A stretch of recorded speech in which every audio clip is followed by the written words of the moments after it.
Chapter 16. Sunshine was gilding the grounds of Brinkley Court, and the ear detected a marked twittering of birds in the ivy outside the window when I woke next morning to a new day. But there was no corresponding sunshine in Bertram Wooster's soul, and no answering twitter in his heart as he sat up in bed, sipping his cup of strengthening tea. It could not be denied that to Bertram, reviewing the happenings of the previous night, the Tuppy Angela situation seemed more or less to have slipped a cog. With every desire to look for the silver lining, I could not but feel that the rift between these two haughty spirits had now reached such impressive proportions that the task of bridging same would be beyond even my powers. I am a shrewd observer, and there had been something in Tuppy's manner as he booted that plate of ham sandwiches that seemed to tell me that he would not lightly forgive. In these circs, I deemed it best to shelve their problem for the nonce and turn the mind to the matter of Gussie, which presented a brighter picture. With regard to Gussie, everything was in train. Jeeves's morbid scruples about lacing the chap's orange juice had put me to a good deal of trouble, but I had surmounted every obstacle in the old Wooster way. I had secured an abundance of the necessary spirit, and it was now lying in its flask in the drawer of the dressing-table.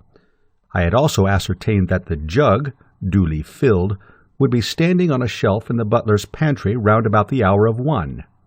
To remove it from that shelf, sneak it up to my room, and return it, laced, in good time for the midday meal would be a task calling, no doubt, for address, but in no sense an exacting one. It was with something of the emotions of one preparing a treat for a deserving child that I finished my tea and rolled over for that extra spot of sleep which just makes all the difference when there is man's work to be done and the brain must be kept clear for it.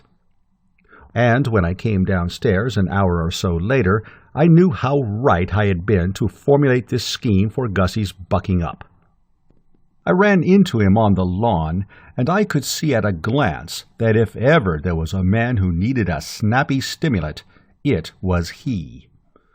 All nature, as I have indicated, was smiling, but not Augustus Fink-Nottle.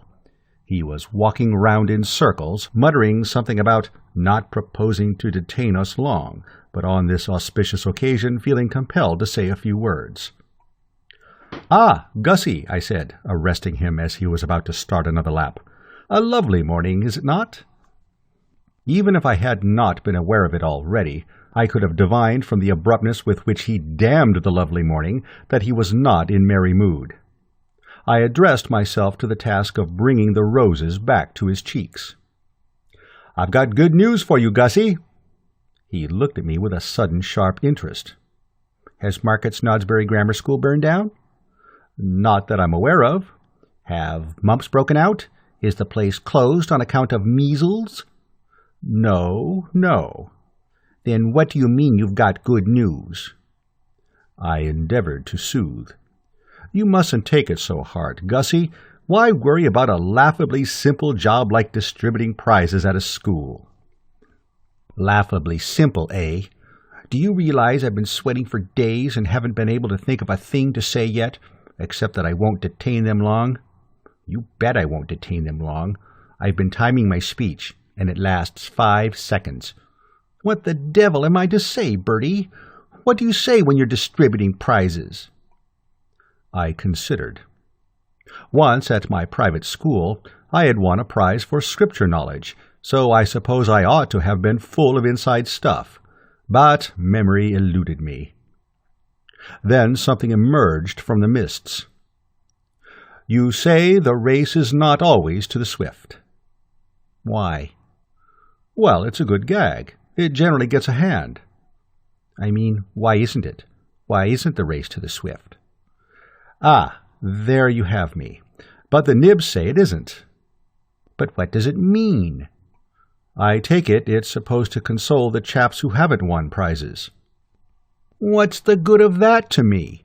I'm not worrying about them. It's the ones that have won prizes that I'm worrying about, the little blighters who will come up on that platform. Suppose they make faces at me." They won't. How do you know they won't?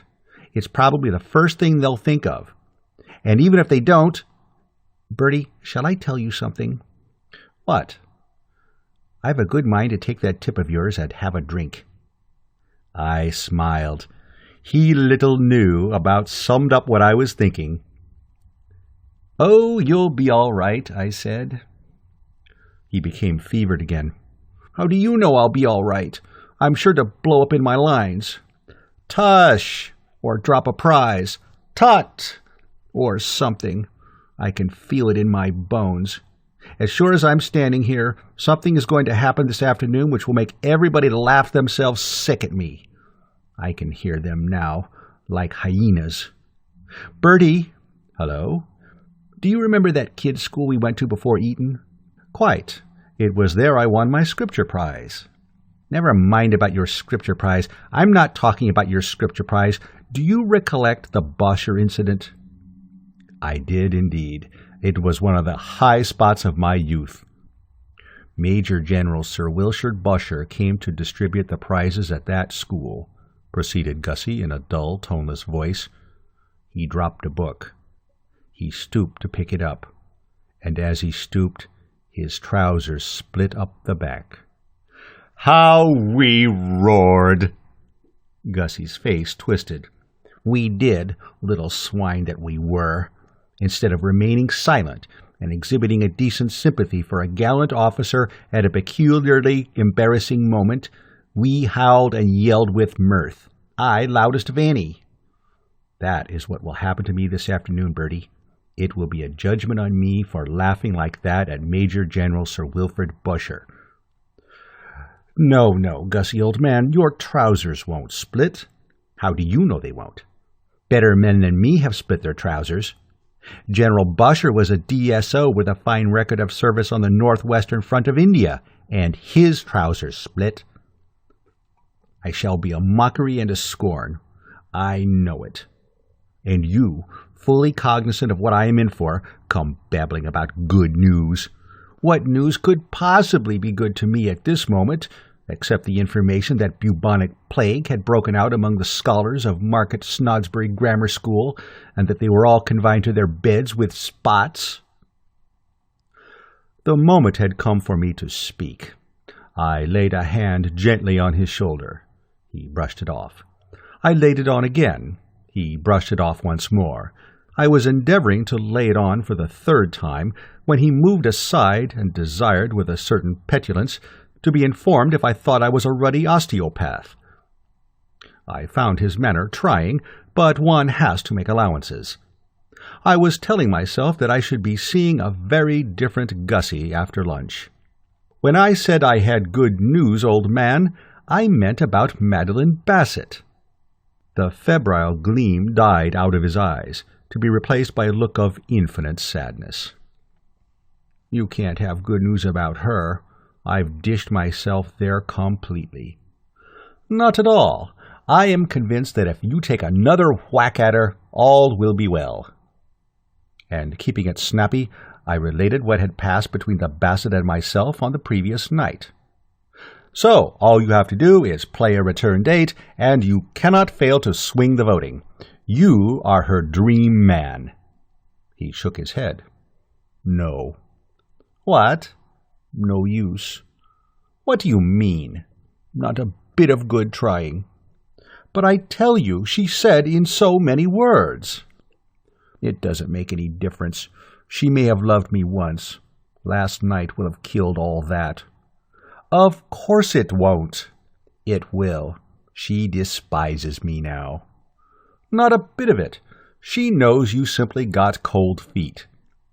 And I should get cold feet if I tried again. It's no good, Bertie. I'm hopeless. And there's the end of it. Fate made me the sort of chap who can't say boo to a goose. It isn't a question of saying boo to a goose. The point doesn't arise at all. It is simply a matter of, I know, but it's no good. I can't do it. The whole thing is off. I am not going to risk a repetition of last night's fiasco. You talk in a light way of taking another whack at her, but I am but you don't know what it means. You have not been through the experience of starting to ask the girl you love to marry you, and then suddenly finding yourself talking about the plum-like external gills of the newly born newt. It's not a thing you can do twice. No, I accept my destiny. It's all over. And now, Bertie, like a good chap, shove off. I want to compose my speech. I can't compose my speech with you mucking around. If you're going to continue to muck around, at least give me a couple of stories. The little hellhounds are sure to expect a story or two. Do you know the one about? No good. I don't want any of your off-color stuff from the drone smoking room. I need something clean, something that will be a help to them in their afterlives. Not that I care a damn about their afterlives, except that I hope they'll all choke. I heard a story the other day. I can't quite remember it, but it was about a chap who snored and disturbed the neighbors. And it ended, "It was his adenoids that adenoid them." He made a weary gesture. You expect me to work that in, do you? Into a speech to be delivered to an audience of boys, every one of whom is probably riddled with adenoids? Damn it, they'd rush the platform. Leave me, Bertie. Push off. That's all I ask you to do. Push off. Ladies and gentlemen, said Gussie in a low, soliloquizing sort of way, I do not propose to detain this auspicious occasion long. It was a thoughtful Wooster who walked away and left him at it. More than ever, I was congratulating myself on having had the sterling good sense to make all my arrangements so that I could press a button and set things moving at an instant's notice. Until now, you see, I had rather entertained a sort of hope that when I had revealed to him the Basset's mental attitude, nature would have done the rest, bracing him up to such an extent that artificial stimulants would not be required. Because, naturally, a chap doesn't want to have to sprint about country houses lugging jugs of orange juice unless it is absolutely essential. But now I saw that I must carry on as planned. The total absence of pep, ginger, and the right spirit which the man had displayed during these conversational exchanges convinced me that the strongest measures would be necessary. Immediately upon leaving him, therefore, I proceeded to the pantry, waited till the butler had removed himself elsewhere, and nipped in and secured the vital jug. A few moments later, after a wary passage of the stairs, I was in my room. And the first thing I saw there was Jeeves, fooling about with trousers. He gave the jug a look which, wrongly as it was to turn out, I diagnosed as censorious. I drew myself up a bit. I intended to have no rot from the fellow. Yes, Jeeves? Sir? You have the air of one about to make a remark, Jeeves. Oh, no, sir. I note that you are in possession of Mr. Fink-Nottle's orange juice. I was merely about to observe that, in my opinion, it would be injudicious to add spirit to it. That is a remark, Jeeves, and it is precisely because I have already attended to the matter, sir. What? Yes, sir, I decided, after all, to acquiesce in your wishes. I stared at the man, astounded. I was deeply moved. Well, I mean, wouldn't any chap who had been going about thinking that the old feudal spirit was dead, and then suddenly found out it wasn't, have been deeply moved? Jeeves, I said, I am touched. Thank you, sir. Touched and gratified. Thank you very much, sir. But what caused this change of heart? I chanced to encounter Mr. Fink-Nottle in the garden, sir, while you were still in bed, and we had a brief conversation.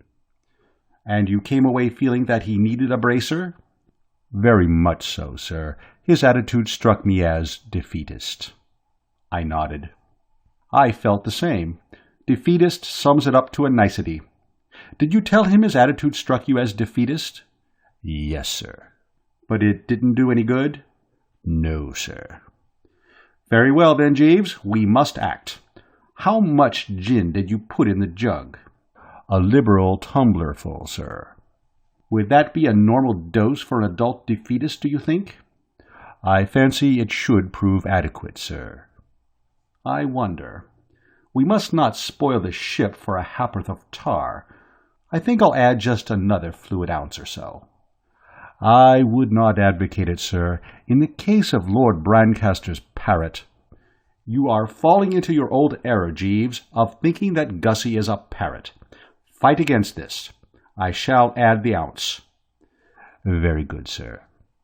And by the way, Jeeves, Mr. Fink-Nottle is in the market for bright, clean stories to use in his speech. Do you know any? I know a story about two Irishmen, sir. Pat and Mike? Yes, sir. Who were walking along Broadway? Yes, sir. Just what he wants. Any more? No, sir. Well, every little bit helps. You had better go and tell it to him. Very good, sir.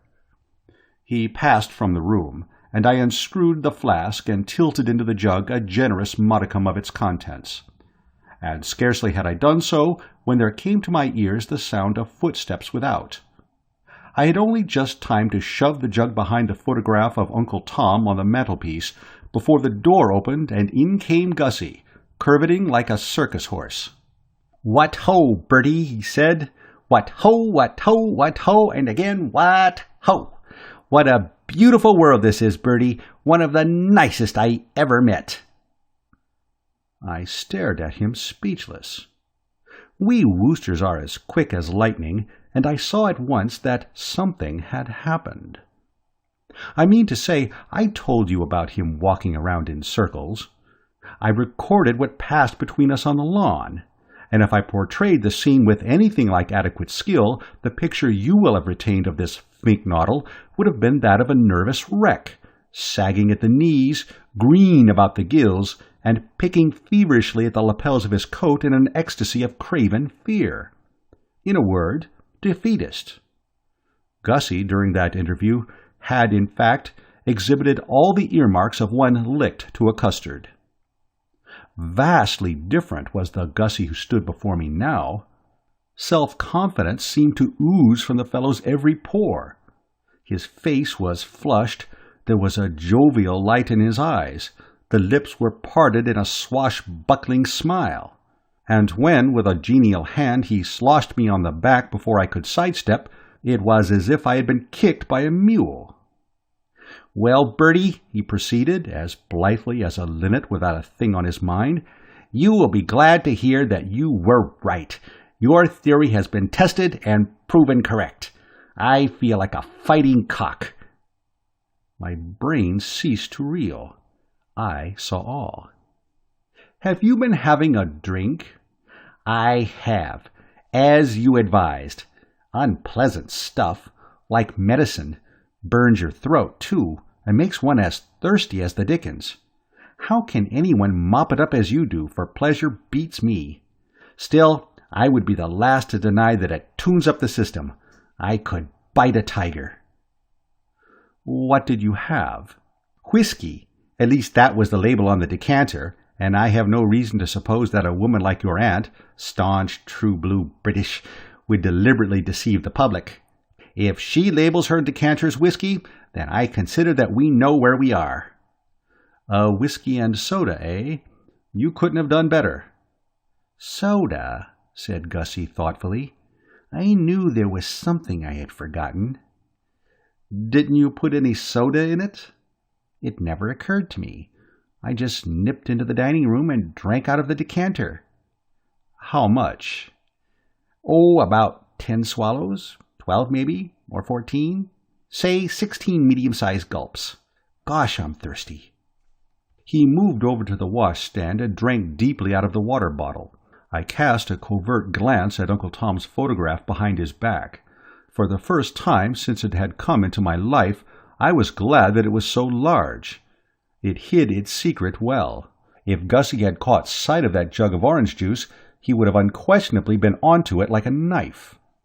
"Well, I'm glad if you feel braced," I said. He moved buoyantly from the wash-hand stand and endeavored to slosh me on the back again. Foiled by my nimble footwork, he staggered to the bed and sat down upon it. "Braced? Did I say I could bite a tiger? You did. Make it 2 tigers. I could chew holes in a steel door. What an ass you must have thought me out there in the garden. I see now you were laughing up your sleeve. No. Yes, insisted Gussie. That very sleeve, he said, pointing, and I don't blame you. I can't imagine why I had made all that fuss about a potty job like distributing prizes at a rotten little country grammar school. Can you imagine, Bertie? Exactly. Nor can I imagine. There's simply nothing to it. I just shin up on the platform, drop a few gracious words, hand the little blighters their prizes, and hop down again, admired by all. Not a suggestion of split trousers from start to finish.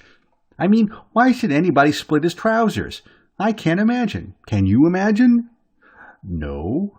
Nor can I imagine. I shall be a riot. I know just the sort of stuff that's needed. Simple, manly, optimistic stuff straight from the shoulder. This shoulder, said Gussie, tapping.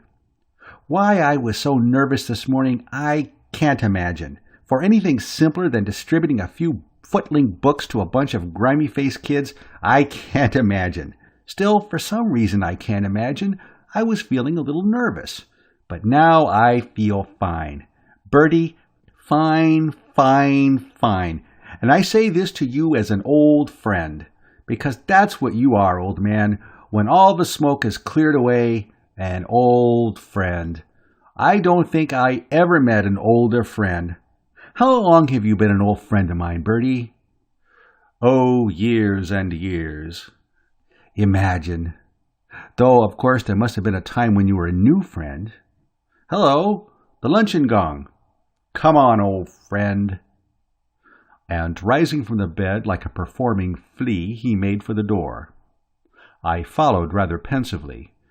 What had occurred was, of course, so much velvet, as you may say. I mean, I had wanted a braced Fink-Nottle. Indeed, all my plans had a braced Fink-Nottle as their end and aim. But I found myself wondering a little whether the Fink-Nottle now sliding down the banister wasn't perhaps a shade too braced. His demeanor seemed to me that of a man who might quite easily throw bread about at lunch. Fortunately, however, the settled gloom of those round him exercised a restraining effect upon him at the table. It would have needed a far more plastered man to have been rollicking at such a gathering. I had told the Basset that there were aching hearts in Brinkley Court, and now it looked probable that there would shortly be aching tummies. Anatole, I learned, had retired to his bed with a fit of the vapors, and the meal now before us had been cooked by the kitchen maid, as C3 a performer as ever welded a skillet. This, coming on top of their other troubles, induced in the company a pretty unanimous silence, a solemn stillness, as you might say, which even Gussie did not seem prepared to break. Except, therefore, for one short snatch of song on his part, nothing untoward marked the occasion, and presently we rose, with instructions from Aunt Dahlia to put on festive raiment and be at Market Snodsbury no later than 3:30. This, leaving me ample time to smoke a gasper or two in the shady bower beside the lake, I did so, repairing to my room round about the hour of 3. Jeeves was on the job, adding the final polish to the old tupper, and I was about to apprise him of the latest developments in the matter of Gussie, when he forestalled me by observing that the latter had only just concluded an agreeable visit to the Wooster bedchamber. "I found Mr. Fink-Nottle seated here when I arrived to lay out your clothes, sir." "Indeed, Jeeves. Gussie was in here, was he?" "Yes, sir. He left only a few moments ago. He is driving to the school with Mr. and Mrs. Travers in the large car." "Did you give him your story of the 2 Irishmen?" "Yes, sir. He laughed heartily." "Good. Had you any other contributions for him?" "I ventured to suggest that he might mention to the young gentleman that education is a drawing out, not a putting in. The late Lord Bancaster was much addicted to presenting prizes at schools, and he invariably employed this dictum." "And how did he react to that?" "He laughed heartily, sir." "This surprised you, no doubt. This practically incessant merriment, I mean." "Yes, sir." I thought it odd in one who, when you last saw him, was well up in the Group A of the defeatists. Yes, sir. There is a ready explanation, Jeeves. Since you last saw him, Gussie has been on a bender. He is as tight as an owl. Indeed, sir. Absolutely. His nerve cracked under the strain, and he sneaked into the dining room and started mopping the stuff up like a vacuum cleaner. Whiskey would seem to be what he filled the radiator with. I gather that he used up most of the decanter. Golly, Jeeves, it's lucky he didn't get at that laced orange juice on top of that, what? Extremely, sir. I eyed the jug. Uncle Tom's photograph had fallen into the fender, and it was standing there right out in the open, where Gussie couldn't have helped seeing it. Mercifully, it was empty now. It was a most prudent act on your part, if I may say so, sir, to dispose of the orange juice. I stared at the man. What? Didn't you? No, sir. Jeeves, let us get this clear. Was it not you who threw away that O.J.? No, sir. I assumed when I entered the room and found the pitcher empty that you had done so. We looked at each other awed. Two minds with but a single thought. I fear very much, sir. So do I, Jeeves. It would seem almost certain. Quite certain. Weigh the facts. Sift the evidence. The jug was standing on the mantelpiece for all eyes to behold. Gussie had been complaining of thirst. You found him in here, laughing heartily. I think that there can be little doubt, Jeeves, that the entire contents of that jug are at this moment reposing on top of the existing cargo in that already brilliantly lit man's interior. Disturbing, Jeeves. Most disturbing, sir. Let us face the position, forcing ourselves to be calm. You inserted in that jug, shall we say, a tumblerful of the right stuff. Fully a tumblerful, sir. And I added of my plenty about the same amount. Yes, sir. And in 2 shakes of a duck's tail, Gussie, with all that lapping about inside him, will be distributing the prizes at Market Snodsbury Grammar School before an audience of all that is fairest and most refined in the county. Yes, sir. It seems to me, Jeeves, that the ceremony might be one fraught with considerable interest. Yes, sir. What, in your opinion, will the harvest be? One finds it difficult to hazard a conjecture, sir. You mean imagination boggles? Yes, sir. I inspected my imagination. He was right. It boggled. End of Chapter 16. Chapter 17. And yet, Jeeves, I said, twiddling a thoughtful steering wheel, there is always the bright side. Some 20 minutes had elapsed, and having picked the honest fellow up outside the front door, I was driving in the 2-seater to the picturesque town of Market Snodsbury. Since we had parted, he to go to his lair and fetch his hat, I to remain in my room and complete the formal costume, I had been doing some close thinking. The results of this I now proceeded to hand on to him. However dark the prospect may be, Jeeves, however murkily the storm clouds may seem to gather, a keen eye can usually discern the bluebird. It is bad, no doubt, that Gussie should be going, some 10 minutes from now, to distribute prizes in a state of advanced intoxication. But we must never forget that these things cut both ways. You imply, sir? Precisely. I am thinking of him in his capacity of wooer. All this ought to have put him in rare shape for offering his hand in marriage.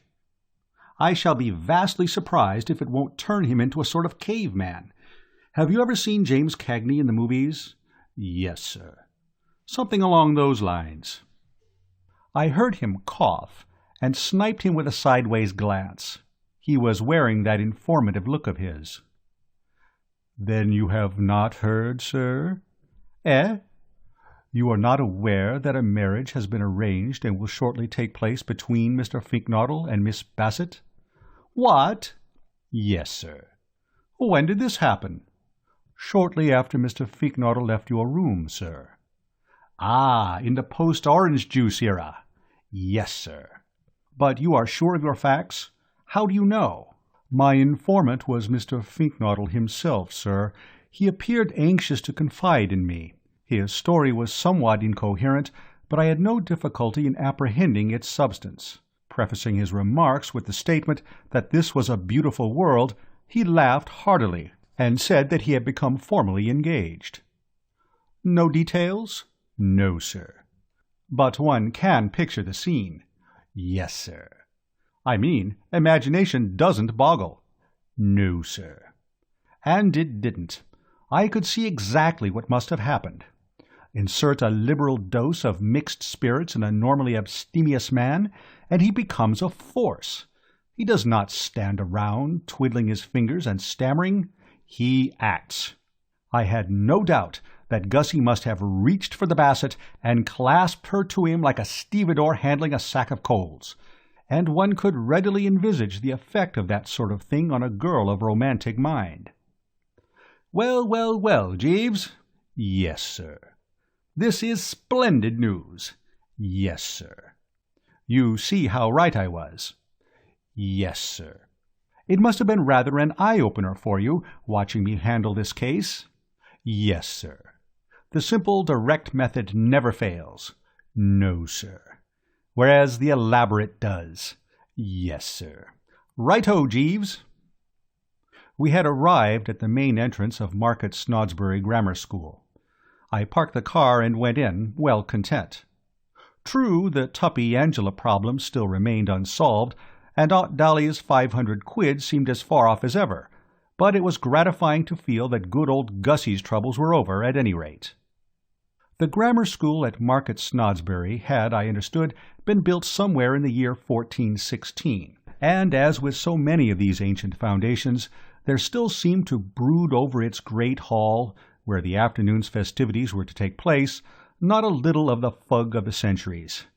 It was the hottest day of the summer, and though somebody had opened a tentative window or two, the atmosphere remained distinctive and individual.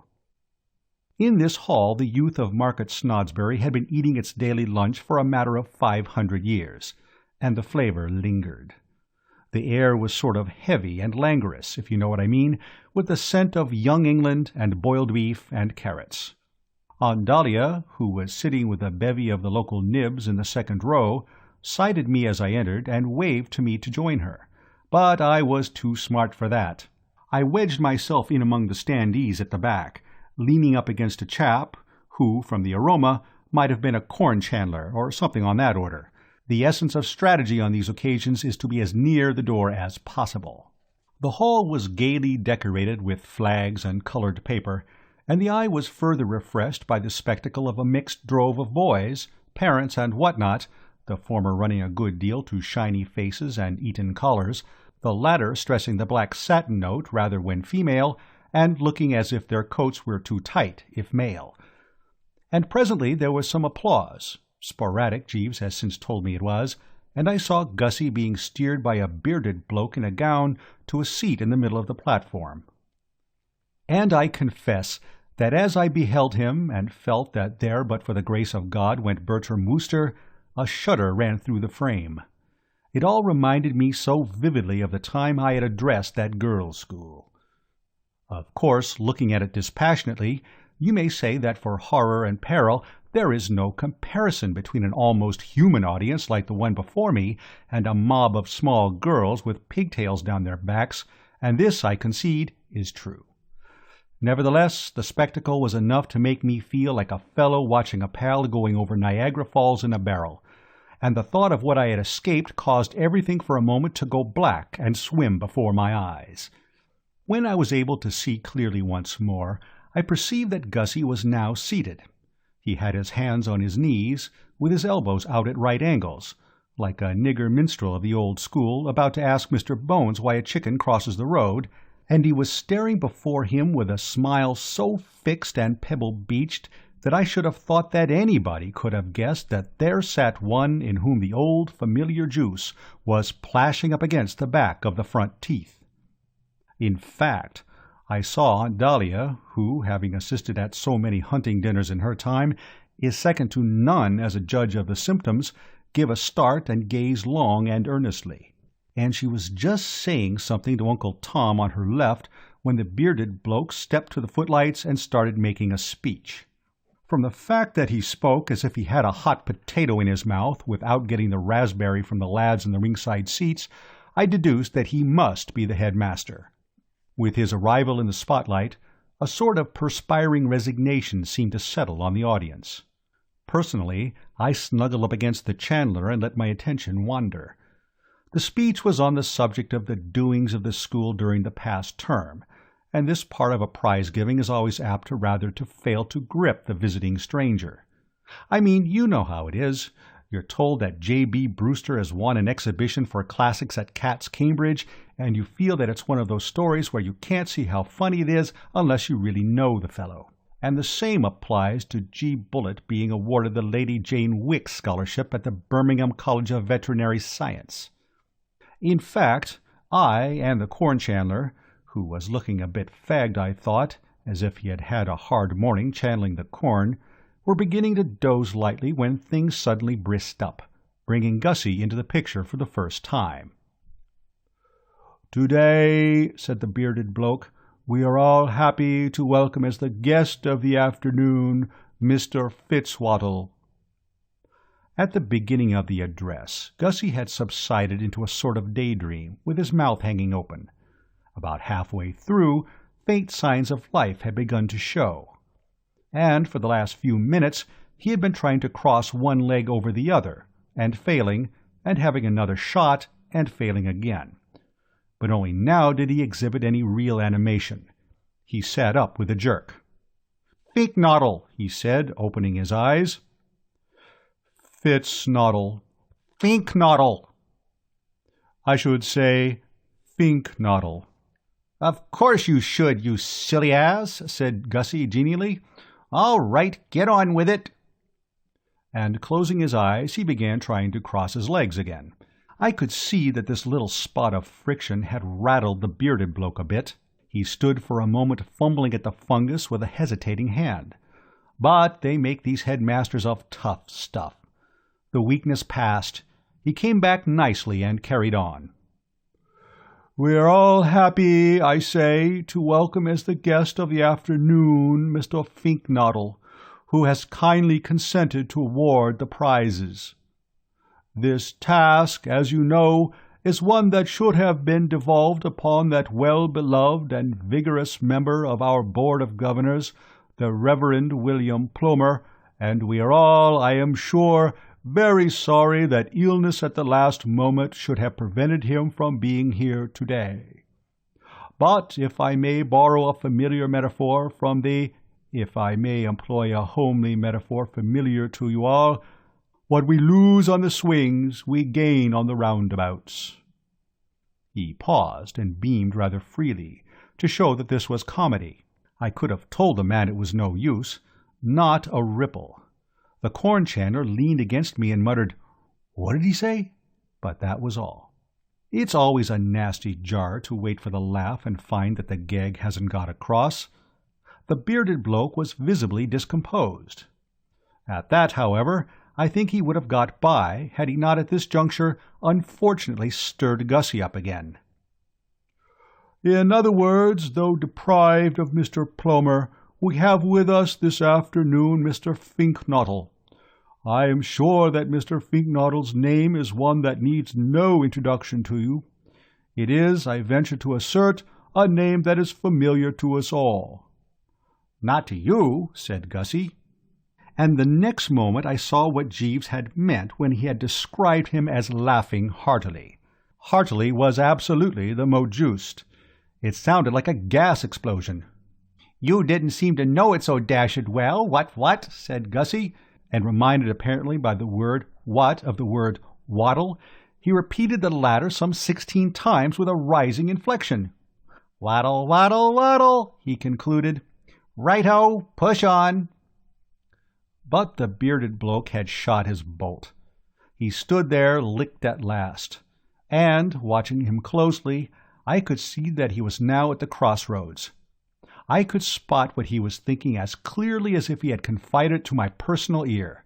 He wanted to sit down and call it a day, but the thought that gave him pause was that if he did, he must then either uncork Gussie or take the Fink-Nottle speech as read and get straight on to the actual prize-giving. It was a dashed tricky thing, of course, to have to decide on the spur of the moment. I was reading in the paper the other day about those birds who are trying to split the atom, the nub being that they haven't the foggiest as to what will happen if they do. It may be all right. On the other hand, it may not be all right.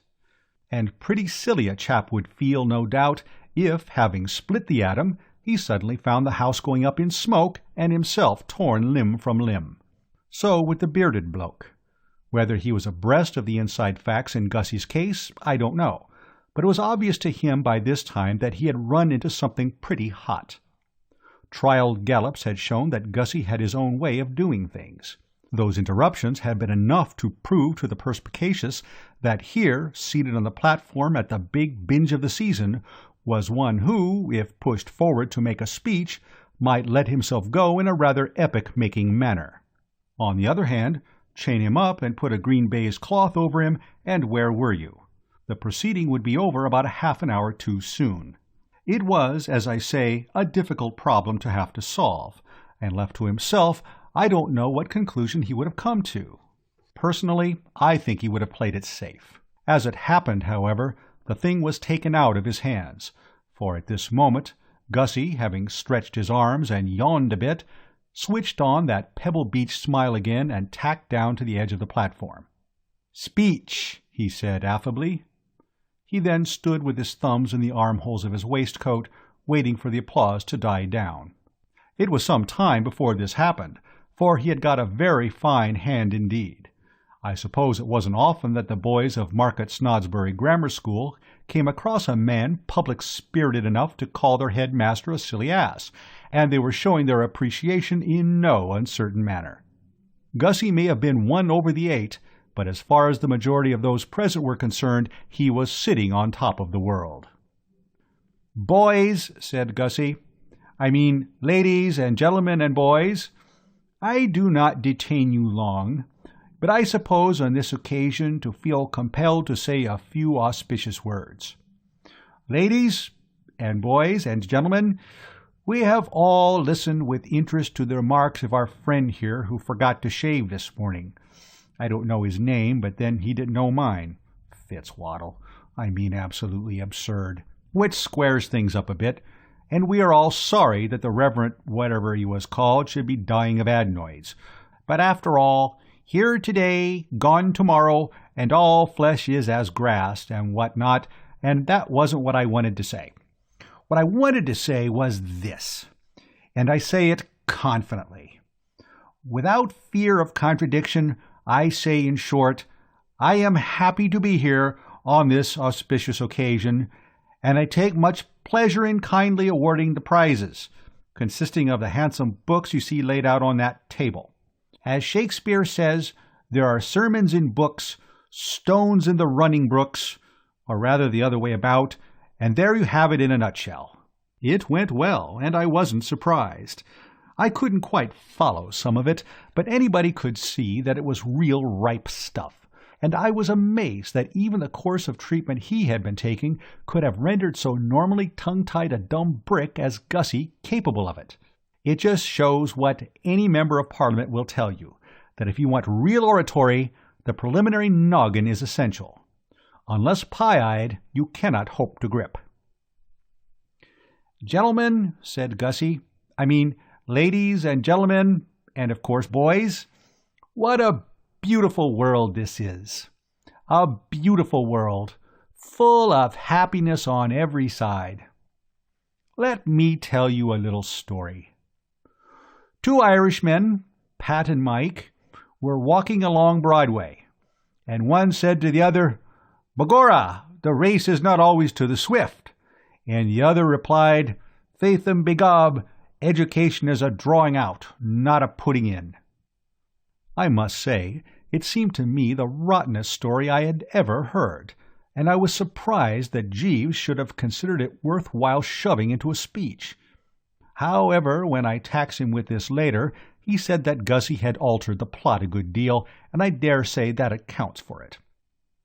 At any rate, that was the Conte as Gussie told it, and when I say that it got a very fair laugh, you will understand what a popular favourite he had become with the multitude.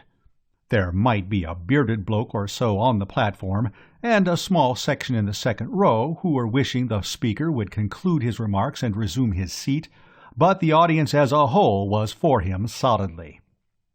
There was applause, and a voice cried, "Hear, hear!" "Yes," said Gussie, "it is a beautiful world.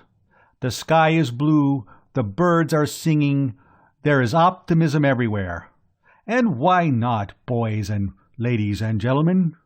I'm happy, you're happy, we're all happy. Even the meanest Irishman that walks along Broadway. Though, as I say, there were two of them, Pat and Mike, one drawing out, the other putting in.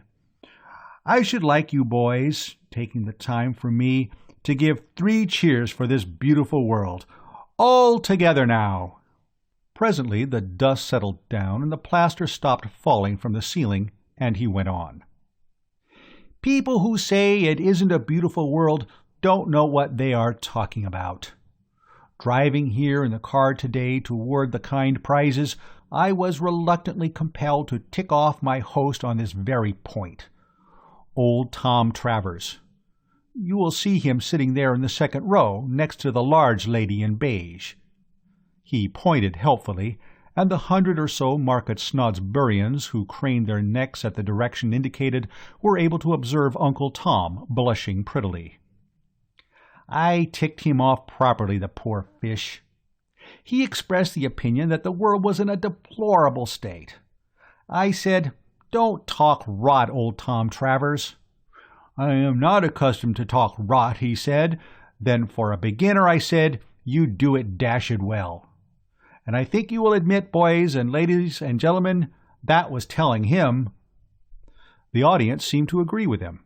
The point went big. The voice that had said, "Hear, hear," said, "Hear, hear" again, and my corn chandler hammered the floor vigorously with a large-sized walking stick. "Well, boys," resumed Gussie, having shot his cuffs and smirked horribly, "this is the end of the summer term. And many of you, no doubt, are leaving the school. And I don't blame you, because there's a frowst in here you could cut with a knife. You are going out into the great world. Soon many of you will be walking along Broadway. And what I want to impress upon you is that, however much you may suffer from adenoids, you must all use every effort to prevent yourselves becoming pessimists and talking rot like old Tom Travers. There, in the second row, the fellow with a face rather like a walnut." He paused to allow those wishing to do so to refresh themselves with another look at Uncle Tom, and I found myself musing in some little perplexity. Long association with the members of the drones has put me pretty well in touch with the various ways in which an overdose of the blushful hippocrene can take the individual, but I had never seen anyone react quite as Gussie was doing. There was a snap about his work which I had never witnessed before, even in Barming Fotheringay Phipps on New Year's Eve. Jeeves, when I discussed the matter with him later, said it was something to do with inhibitions, if I caught the word correctly, and the suppression of, I think he said, the ego. What he meant, I gathered, was that owing to the fact that Gussie had just completed a 5-year stretch of a blameless seclusion among the newts, all the goofiness which ought to have been spread out thin over those 5 years and have been bottled up during that period came to the surface on this occasion in a lump, or, if you prefer to put it that way, like a tidal wave. There may be something in this. Jeeves generally knows. Anyway, be that as it may, I was dashed glad I had had the shrewdness to keep out of that second row. It might be unworthy of the prestige of a Wooster to squash in among the proletariat in the standing-room-only section, but at least I felt I was out of the danger zone. So thoroughly had Gussie got it up his nose by now that it seemed to me that had he sighted me, he might have become personal about even an old school friend. "If there's one thing in the world I can't stand," proceeded Gussie, "is a pessimist. Be optimists, boys. You all know the difference between an optimist and a pessimist. An optimist is a man who— well, take the case of two Irishmen walking along Broadway. One is an optimist, and one is a pessimist, just as one's name is Pat and the other's Mike. Why, hello, Bertie. I didn't know you were here." Too late. I endeavored to go to earth behind the chandler, only to discover that there was no chandler there. Some appointment, suddenly remembered, possibly a promise to his wife that he would be home to tea, had caused him to ooze away while my attention was elsewhere, leaving me right out in the open. Between me and Gussie, who was now pointing in an offensive manner, there was nothing but a sea of interested faces looking up at me. "Now there," boomed Gussie, continuing to point, "is an instance of what I mean. Boys and ladies and gentlemen, take a good look at that object standing up there at the back. Morning coat, trousers as worn, quiet grey tie and carnation in buttonhole. You can't miss him. Bertie Wooster, that is, and as foul a pessimist as ever bit a tiger. I tell you I despise that man. And why do I despise him? Because, boys and ladies and gentlemen, he is a pessimist. His attitude is defeatist. When I told him I was going to address you this afternoon, he tried to dissuade me. And do you know why he tried to dissuade me? Because he said my trousers would split up the back." The cheers that greeted this were the loudest yet. Anything about splitting trousers went straight to the simple hearts of the young scholars of Market Snodsbury Grammar School. Two in the row in front of me turned purple, and a small lad with freckles seated beside them asked me for my autograph. "Let me tell you a story about Bertie Wooster." A Wooster can stand a good deal, but he cannot stand having his name bandied in a public place.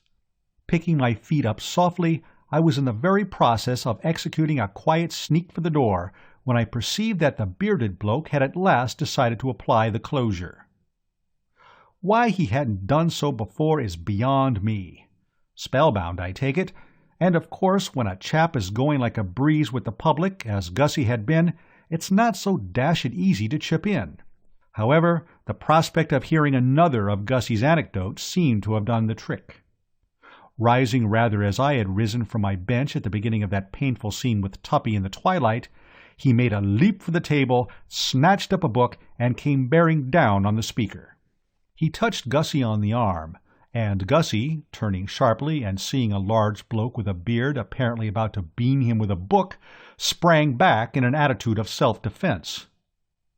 "Perhaps, as time is getting on, Mr. Fink-Nottle, we had better—" "Oh, said Gussie, getting the trend. He relaxed.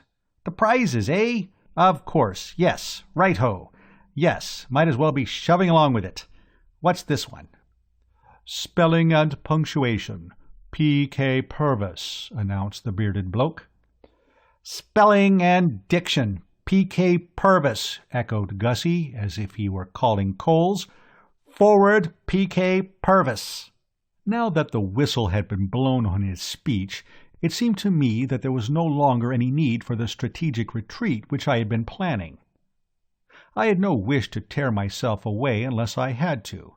I mean, I had told Jeeves that this binge would be fraught with interest, and it was fraught with interest. There was a fascination about Gussie's methods which gripped and made one reluctant to pass the thing up provided personal innuendos were steered clear of.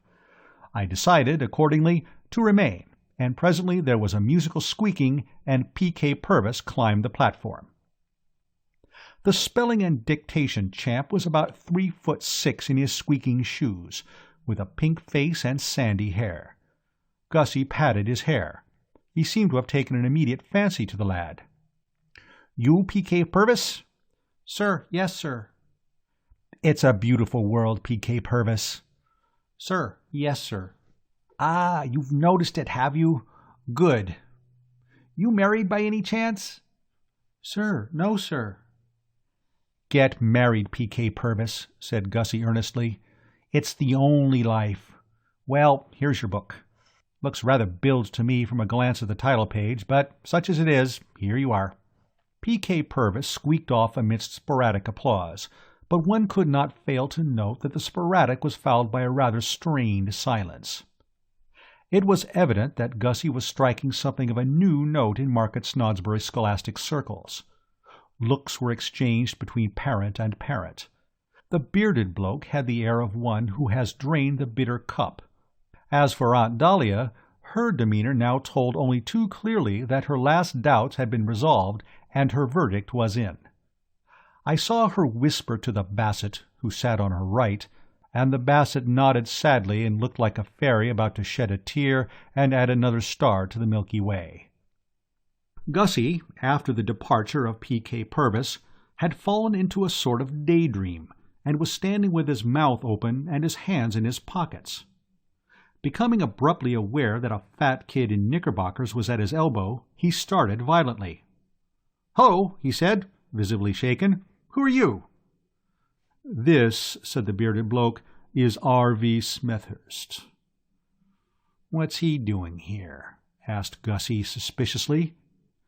"You are presenting him with a drawing prize, Mr. Fink-Nottle." This apparently struck Gussie as a reasonable explanation. His face cleared. "That's right, too," he said. "Well, here it is, Cocky. You off?" he said, as the kid prepared to withdraw. "Sir, yes, sir." "Wait, R.V. Smethurst. Not so fast. Before you go, there's a question I wish to ask you." But the beard bloke's aim now seemed to be to rush the ceremonies a bit.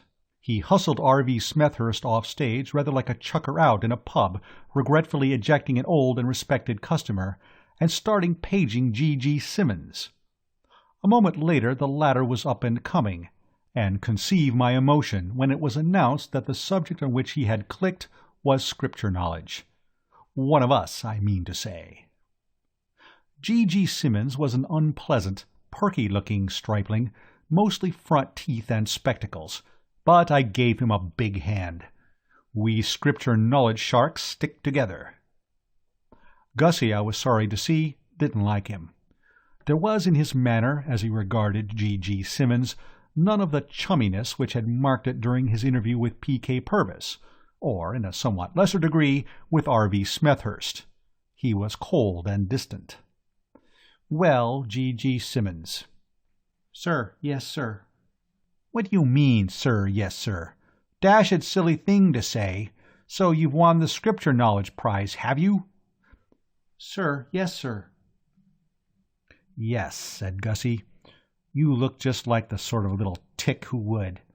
And yet," he said, pausing and eyeing the child keenly, "how are we to know that this has all been open and above board? Let me test you, G.G. Simmons. What's his name, the chap who begat Thingummy? Can you answer me that, Simmons?" "Sir, no, sir." Gussie turned to the bearded bloke. "Fishy," he said. "Very fishy. This boy appears to be totally lacking in Scripture knowledge." The bearded bloke passed a hand across his forehead. "I can assure you, Mr. Fink-Nottle, that every care was taken to ensure a correct marking, and that Mr. Simmons outdistanced his competitors by a wide margin." "Well, if you say so," said Gussie doubtfully. "All right, G.G. Simmons, take your prize." "Sir, thank you, sir." "But let me tell you that there's nothing to stick on sight about in winning a prize for Scripture knowledge. Bertie Wooster. I don't know when I've had a nastier shock. I had been going on the assumption that, now that they had stopped him making his speech, Gussie's fangs had been drawn, as you might say. To duck my head down and resume my edging toward the door was with me the work of a moment. Bertie Wooster won the Scripture knowledge prize at a kids' school we were at together, and you know what he's like. But, of course, Bertie frankly cheated. He succeeded in scrounging that Scripture knowledge trophy over the heads of better men by means of some of the rawest and most brazen swindling methods ever witnessed, even at a school where such things were common. If that man's pockets, as he entered the examination room, were not stuffed to the bursting point with lists of the kings of Judah— I heard no more. A moment later I was out in God's air, fumbling with a fevered foot at the self-starter of the old car. The engine raced, the clutch slid into position, I tooted and drove off. My ganglions were still vibrating as I ran the car into the stables of Brinkley Court, and it was a much shaken Bertram who tottered up to his room to change into something loose. Having donned flannels, I laid down on the bed for a bit, and I suppose I must have dozed off, for the next thing I remember is finding Jeeves at my side. I sat up. "My tea, Jeeves?" "No, sir. It's nearly dinner time." The mists cleared away. "I must have been asleep." "Yes, sir." "Nature taking its toll of the exhausted frame." "Yes, sir." "And enough to make it." "Yes, sir." "And now it's nearly dinner time, you say? All right. I'm in no mood for dinner, but I suppose you had better lay out the clothes." "It will not be necessary, sir. The company will not be dressing tonight. A cold collation has been set out in the dining-room." "Why's that?" "It was Mrs. Travers's wish that this should be done in order to minimize the work for the staff, who are attending a dance at Sir Percival Stretchley Budd's residence tonight." "Of course, yes, I remember. My cousin Angela told me. Tonight's the night, what? You going, Jeeves?"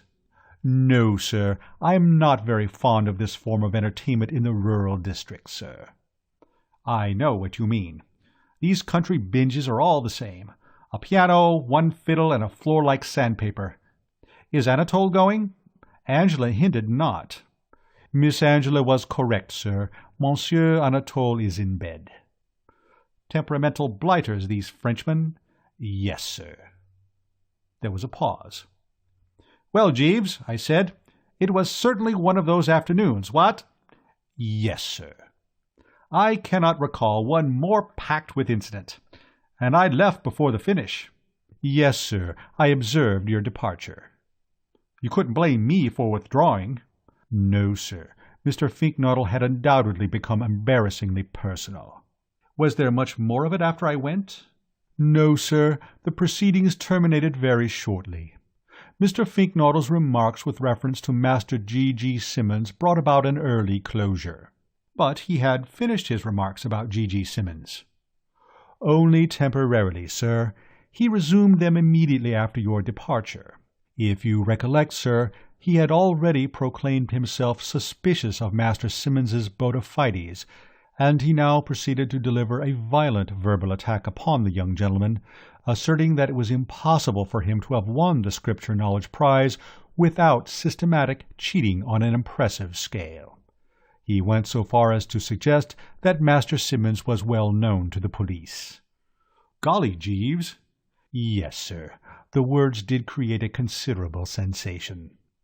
The reaction of those present to this accusation I should describe as mixed. The young students appeared pleased and applauded vigorously, but Mr. Simmons's mother rose from her seat and addressed Mr. Fink-Nottle in terms of strong protest. "Did Gussie seem taken aback? Did he recede from his position?" "No, sir. He said that he could see it all now, and hinted at a guilty liaison between Master Simmons's mother and the head master, accusing the latter of having cooked the marks, as his expression was, in order to gain favour with the former." "You don't mean that?" "Yes, sir." "Egad, Jeeves. And then?" "They sang the national anthem, sir." "Surely not." "Yes, sir." "At a moment like that?" "Yes, sir." "Well, you were there, and you know, of course, but I should have thought the last thing Gussie and this woman would have done in the circus would have been to start singing duets." "You misunderstand me, sir. It was the entire company who sang. The headmaster turned to the organist and said something to him in a low tone. upon which the latter began to play the national anthem, and the proceedings terminated. "I see. About time, too." "Yes, sir." Mrs. Simmons's attitude had become unquestionably menacing. I pondered. What I had heard was, of course, of a nature to excite pity and terror, not to mention alarm and despondency, and it would be paltering with the truth to say that I was pleased about it. On the other hand, it was all over now, and it seemed to me that the only thing to do was not to mourn over the past, but to fix the mind on the bright future. I mean to say, Gussie might have lowered the existing Worcestershire record for goofiness, and definitely forfeited all chance of becoming Market Snodsbury's favourite son, but you couldn't get away from the fact that he had proposed to Madeleine Basset, and you had to admit that she had accepted him. I put this to Jeeves. "A frightful exhibition," I said, "and one which will very possibly ring down history's pages. But we must not forget, Jeeves, that Gussie, though now doubtless looked upon in the neighbourhood as the world's worst freak, is all right otherwise." "No, sir." I did not quite get this. "When you say no, sir, do you mean yes, sir?" "No, sir, I mean no, sir." "He is not all right otherwise?" "No, sir." "But he's betrothed." "No longer, sir. Miss Basset has severed the engagement." "You don't mean that?" "Yes, sir." I wonder if you have noticed a rather peculiar thing about this chronicle. I allude to the fact that at one time or another practically everybody playing a part in it has had occasion to bury his or her face in his or her hands. I have participated in some pretty glutinous affairs in my time, but I think that never before or since have I been mixed up with such a solid body of brow-clutchers. Uncle Tom did it, if you remember. So did Gussie. So did Tuppy. So, probably, though I have no data, did Anatole, and I wouldn't put it past the Basset. And Aunt Dahlia, I have no doubt, would have done it too, but for the risk of disarranging the carefully fixed coiffure. Well, what I'm trying to say is that at this juncture I did it myself. Up went the hands and down went the head, and in another jiffy I was clutching as energetically as the best of them. And it was while I was still massaging the coconut and wondering what the next move was that something barged up against the door like the delivery of a ton of coals. "I think this may very possibly be Mr. Fink-Nottle himself, sir," said Jeeves. His intuition, however, had led him astray. It was not Gussie, but Tuppy. He came in and stood breathing asthmatically. It was plain that he was deeply stirred. End of Chapter 17. Chapter 18. I eyed him narrowly. I didn't like his looks. Mark you, I don't say I ever had much, because nature, when planning this sterling fellow, shoved in a lot more lower jaw than was absolutely necessary, and made the eyes a bit too keen and piercing for one who was neither an empire builder nor a traffic policeman.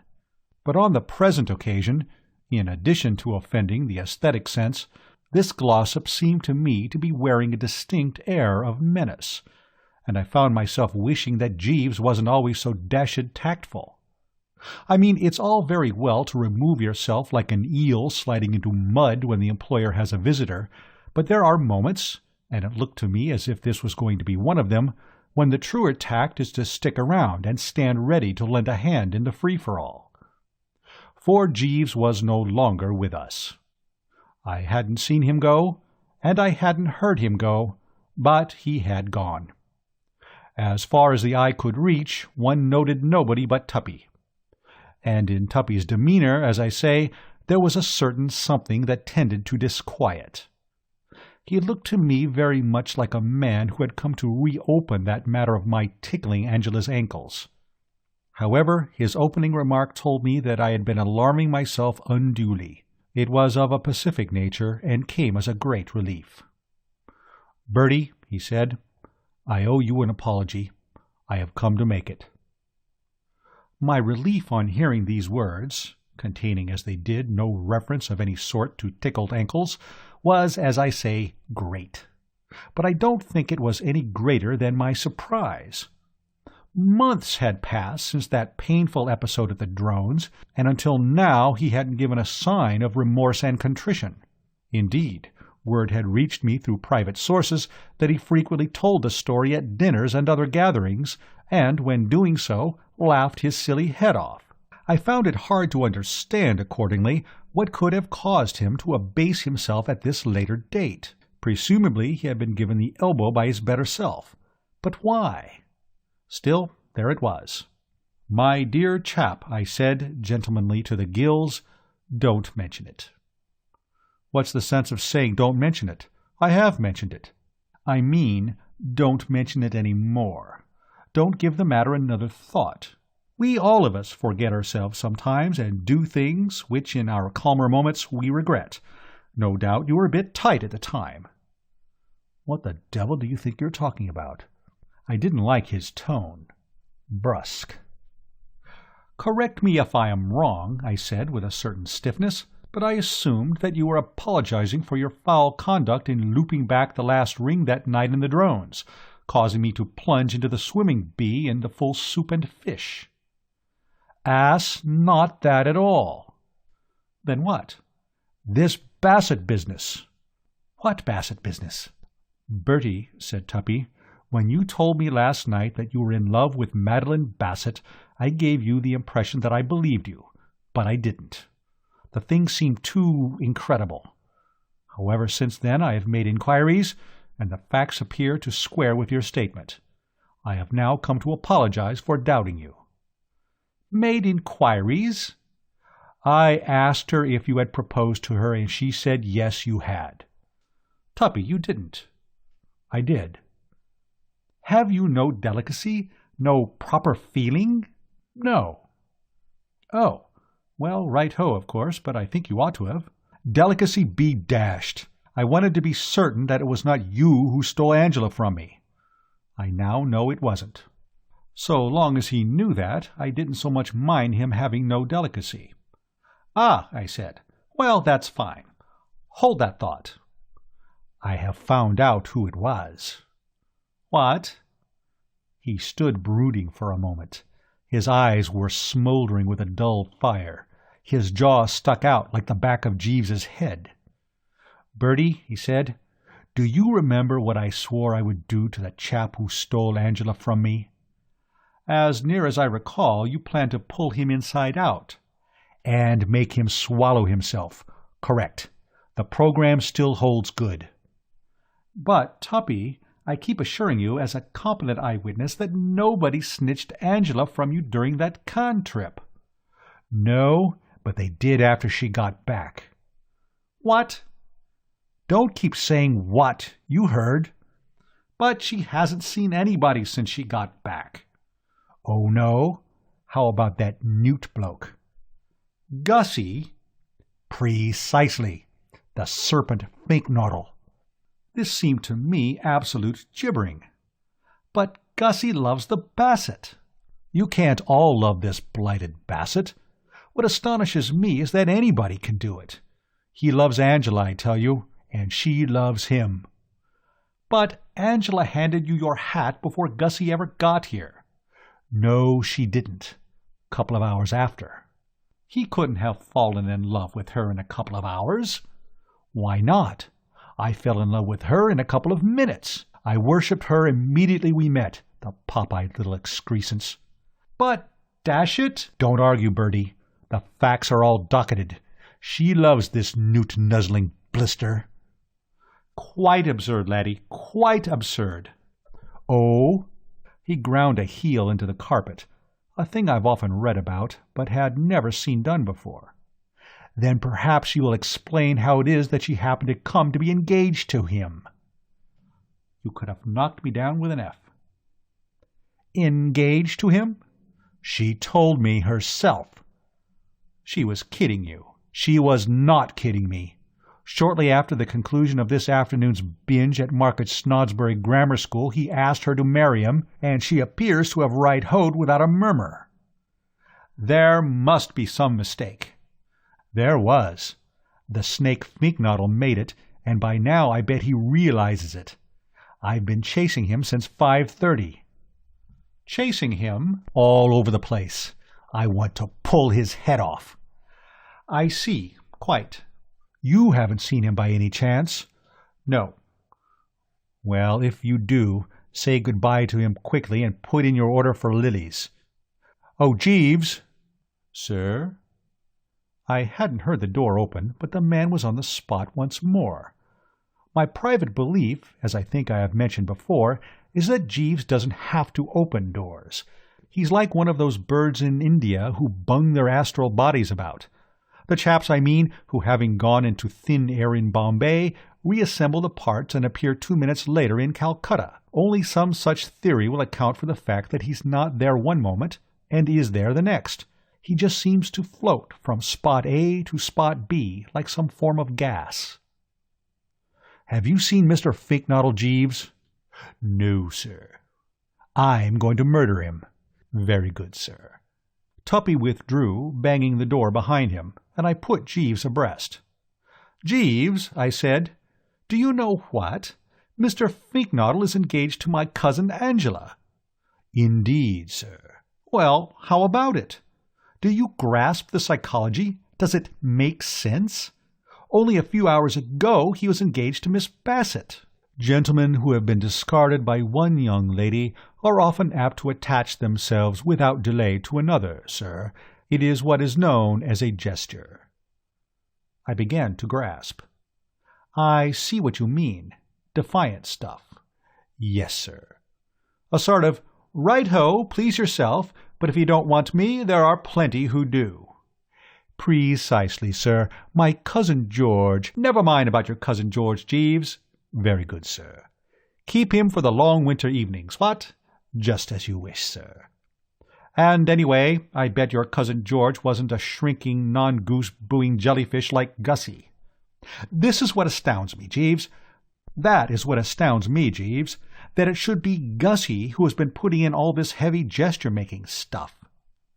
You must remember, sir, that Mr. Fink-Nottle is in a somewhat inflamed cerebral condition." "That's true. A bit above par at the moment, as it were." "Exactly, sir." "Well, I'll tell you one thing. He'll be in a jolly sight more inflamed cerebral condition if Tuppy gets hold of him. What's the time?" "Just on 8 o'clock, sir." "Then Tuppy has been chasing him for 2 hours and a half. We must save the unfortunate blighter, Jeeves." "Yes, sir." "A human life is a human life, what?" "Exceedingly true, sir." "The first thing, then, is to find him. After that we can discuss plans and schemes. Go forth, Jeeves, and scour the neighbourhood." "It will not be necessary, sir. If you will glance behind you, you will see Mr. Fink-Nottle coming out from beneath your bed." And, by Jove, he was absolutely right. There was Gussie, emerging as stated. He was covered with fluff and looked like a tortoise popping forth for a bit of a breather. "Gussie," I said. "Jeeves," said Gussie. "Sir," said Jeeves. "Is that door locked, Jeeves?" "No, sir, but I will attend to the matter immediately." Gussie sat down on the bed, and I thought for a moment that he was going to be in the mood by burying his face in his hands. However, he merely brushed a dead spider from his brow. "Have you locked the door, Jeeves?" "Yes, sir." "Because you can never tell that ghastly Glossop might not take it in his head to come—" The word back froze on his lips. He hadn't got any further than a B-ish sound when the handle of the door began to twist and rattle. He sprang from the bed, and for an instant stood looking exactly like a picture my Aunt Agatha has in her dining room, the Stag at Bay, Landseer. Then he made a dive for the cupboard, and was inside it before one really got on to it that he had started leaping. I have seen fellows late for the 9:15 move less nippily. I shot a glance at Jeeves. He allowed his right eyebrow to flicker slightly, which is near as he ever gets to a display of the emotions. "Hello," I yipped. "Let me in, blast you," responded Tuppy's voice from without. "Who locked this door?" I consulted Jeeves once more in the language of the eyebrow. He raised one of his. I raised one of mine. He raised his other. I raised my other. Then we both raised both. Finally, there seemed no other policy to pursue. I flung wide the gates, and Tuppy came shooting in. "Now what?" I said, as nonchalantly as I could manage. "Why was the door locked?" demanded Tuppy. I was in a pretty good eyebrow-raising form by now, so I gave him a touch of it. "Is one to have no privacy, Glossop?" I said coldly. "I instructed Jeeves to lock the door because I was about to disrobe." "A likely story," said Tuppy, and I'm not sure he didn't add "forsooth." "You needn't try to make me believe that you're afraid of people are going to run excursion trains to see you in your underwear. You locked that door because you've got the snake Fink-Nottle concealed in here. I suspected it the moment I'd left, and I decided to come back and investigate. I'm going to search this room from end to end. I believe he's in that cupboard. What's in this cupboard?" "Just clothes," I said, having another stab at the nonchalant, though extremely dubious as to whether it would come off. "The usual wardrobe of the English gentleman paying a country house visit." "You're lying." Well, I wouldn't have been if he had only waited a minute before speaking, because the words were hardly out of his mouth before Gussie was out of the cupboard. I have commented on the speed with which he had gone in. It was nothing to the speed with which he emerged. There was a sort of whir and blur, and he was no longer with us. I think Tuppy was surprised. In fact, I'm sure he was. Despite the confidence with which he had stated his view that the cupboard contained Fink-Nottles, it plainly disconcerted him to have the chap fizzing out at him like this. He gargled sharply and jumped back about 5 feet. The next moment, however, he had recovered his poise and was galloping down the corridor in pursuit. It only needed Aunt Dahlia after them, shouting "Yoicks!" or whatever is customary on these occasions, to complete the resemblance to a brisk run with the corn. I sank into a handy chair. I am not a man whom it is easy to discourage, but it seemed to me that things had at least begun to get too complex for Bertram. "Jeeves," I said, "all this is a bit thick." "Yes, sir." "The head rather swims." "Yes, sir." "I think you had better leave me, Jeeves. I shall need to devote the very closest thought to the situation which has arisen." "Very good, sir." The door closed, I lit a cigarette, and began to ponder. End of Chapter 18. Chapter 19. Most chaps in my position, I imagine, would have pondered all the rest of the evening without getting a bite. But we Woosters have an uncanny knack of going straight to the heart of things, and I don't suppose it was much more than 10 minutes after I had started pondering before I saw what had to be done. What was needed to straighten matters out, I perceived, was a heart-to-heart talk with Angela. She had caused all the trouble by her mutton-headed behavior in saying "yes" instead of "no" when Gussie, in the grip of mixed drinks and cerebral excitement, had suggested teaming up. She must obviously be properly ticked off and made to return him to store. A quarter of an hour later I had tracked her down to the summer house in which she was taking a cooler, and was seating myself by her side. "Angela," I said, and if my voice was stern, well, whose wouldn't have been? "This is all perfect drivel." She seemed to come out of a reverie. She looked at me inquiringly. "I'm sorry, Bertie, I didn't hear. What were you talking drivel about?" "I was not talking drivel." "Oh, sorry, I thought you said you were. Is it likely that I would come out here in order to talk drivel?"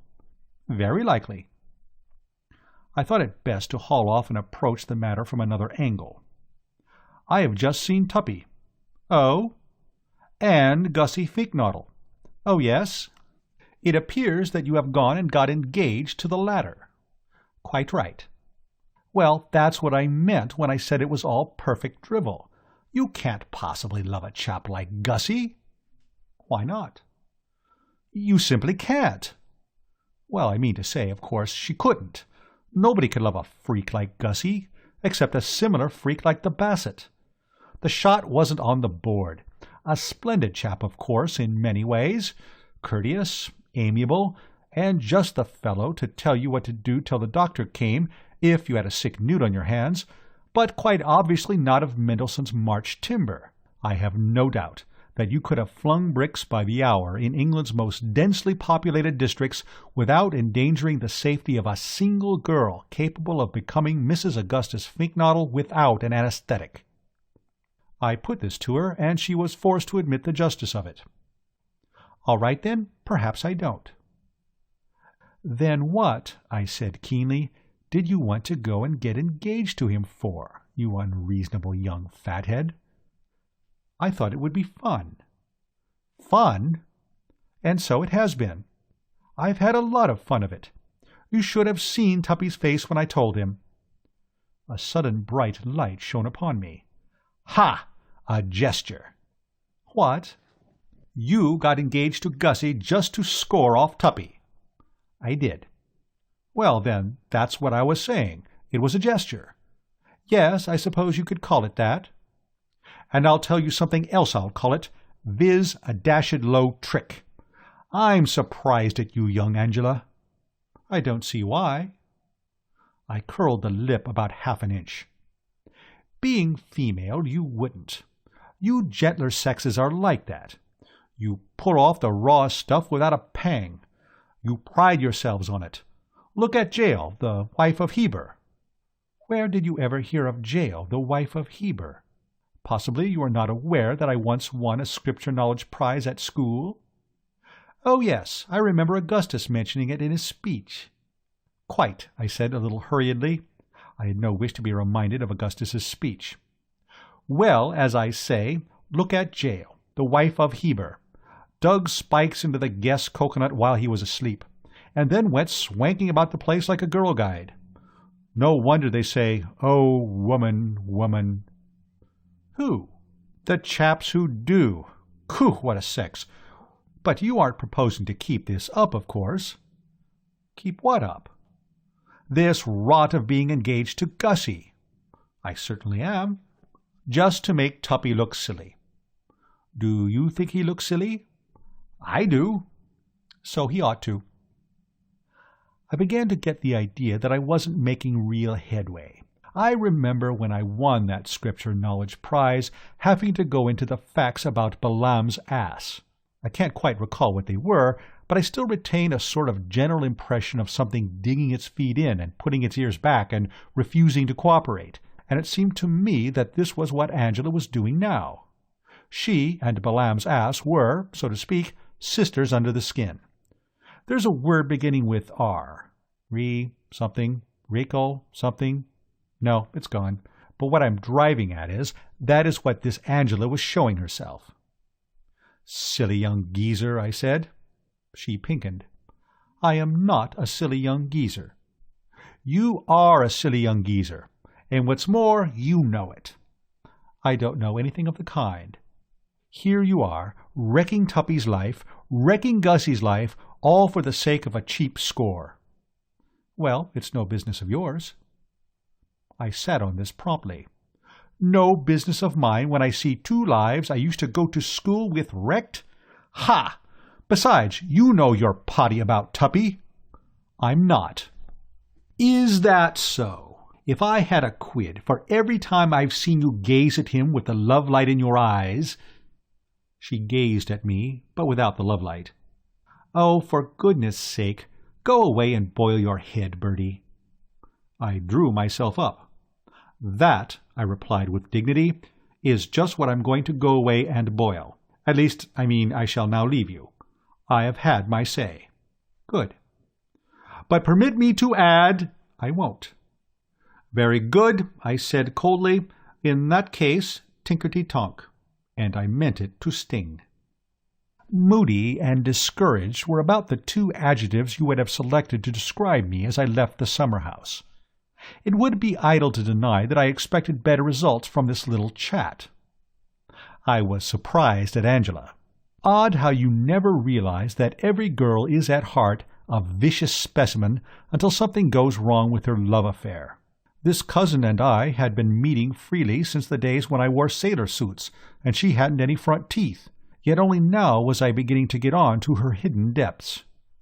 A simple, jolly, kindly young pimple she had always struck me as, the sort you could more or less rely on not to hurt a fly, but here she was, now laughing heartlessly, At least I seem to remember hearing her laugh heartlessly, like something cold and callous out of a sophisticated talkie, and fairly spitting on her hands in her determination to bring Tuppy's grey hairs in sorrow to the grave. I've said it before, and I'll say it again. Girls are rummy. Old Pop Kipling never said a truer word than when he made that crack about the F of the S being more D than the M. It seemed to me in the circs that there was but one thing to do. That is, head for the dining room and make a slash at the cold collation of which Jeeves had spoken. I felt in urgent need of sustenance, for the recent interview had pulled me down a bit. There is no gainsaying the fact that this naked emotion stuff reduces a chap's vitality and puts him in the vein for a good whack at the beef and ham. To the dining room, accordingly, I repaired, and had barely crossed the threshold when I perceived Aunt Dahlia at the sideboard, tucking into salmon mayonnaise. The spectacle drew from me a quick, "Oh, ah," for I was somewhat embarrassed.